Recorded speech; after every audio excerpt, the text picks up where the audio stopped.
Hey everyone, welcome back to Open Legacy Women. Yeah, they are an all-women traditional musical group rooted in Afro-Dominican and Afro-Puerto Rican traditions. The group features the most gifted drummers, singers, and dancers of Afro-Caribbean music, and most of all, their performances are built on sisterhood and culture.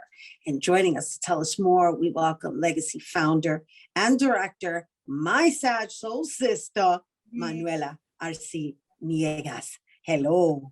Hi, beautiful Rhina, beautiful people. It's a pleasure to be here with you. Well, happy birth month, sad soul Yes. sister. Birthday to us.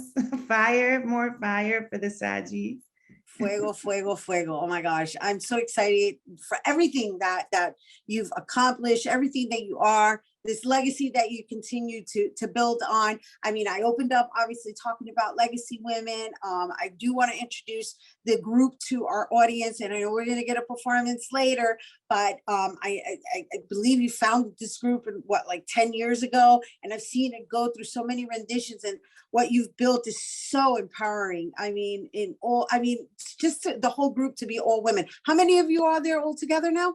So right now we're 10, and we are, once a legacy woman, always a legacy woman. And so some of our sisters have moved to other states or have taken on other endeavors and occasionally return. But right now we're actively 10 women who are out and about performing, rehearsing, showing up for community, fighting for justice, for women's empowerment, for people's healing, all of the things where they will have us, we will be there. And so let's talk a little bit about like your roles in your career, and how everything is kind of all interrelated, right? So you're the director of the Andrus Family Funds, right? Yes, I'm the director of the Andrus Family Fund. I arrived to Andrus when I was actually looking for side gigs, trying to put myself through graduate school, where I'm working on a dissertation focused on Palo Mayombe, Afro-Cuban religion, and empowerment through music.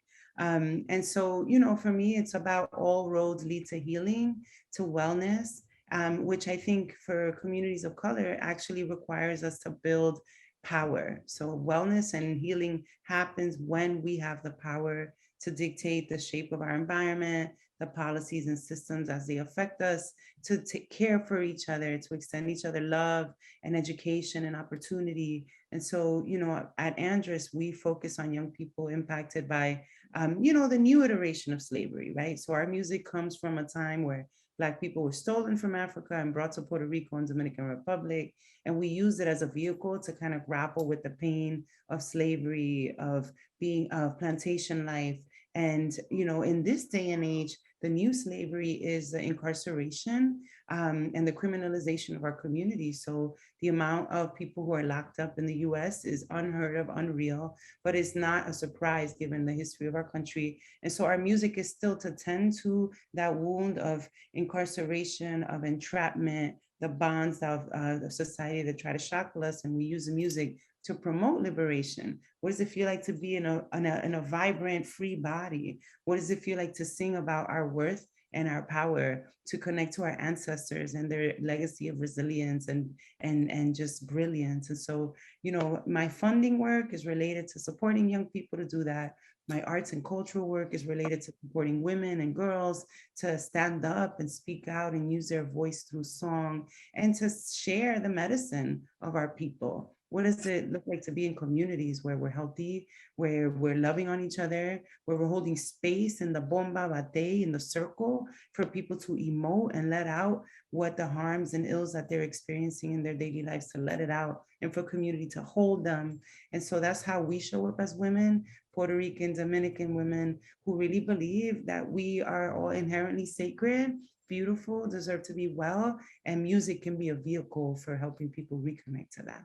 Wow, and it's so powerful. Everything you just shared is like, it resonated so deeply with me, because the other practice within the cultura is that most of the time the percussionists are men, whereas your group is entirely women, and y'all play all of the drums, all the variations of drums.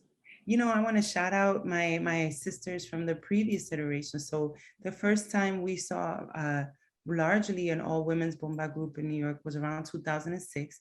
And that formation was called Yaya. So shout out to my Yayas.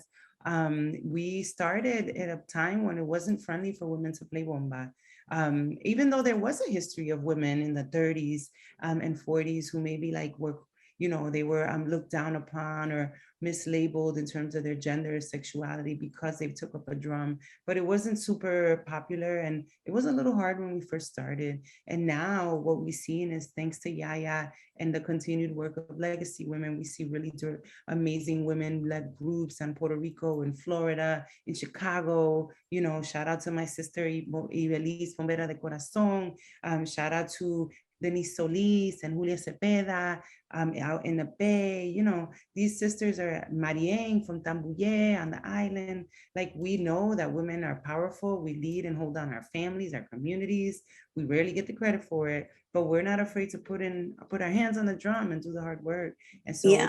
about teaching us to do that and empowering us to step I know you're so generous. You're always, you're always recognizing everyone else. And really, this is about you and your leadership. And before we go, because we're going to have to wrap up really soon, and I could sit here and talk to you all day, but we must mention this wonderful honor that you're going to be receiving as one of the 50 outstanding cultural leaders by the Kennedy Center.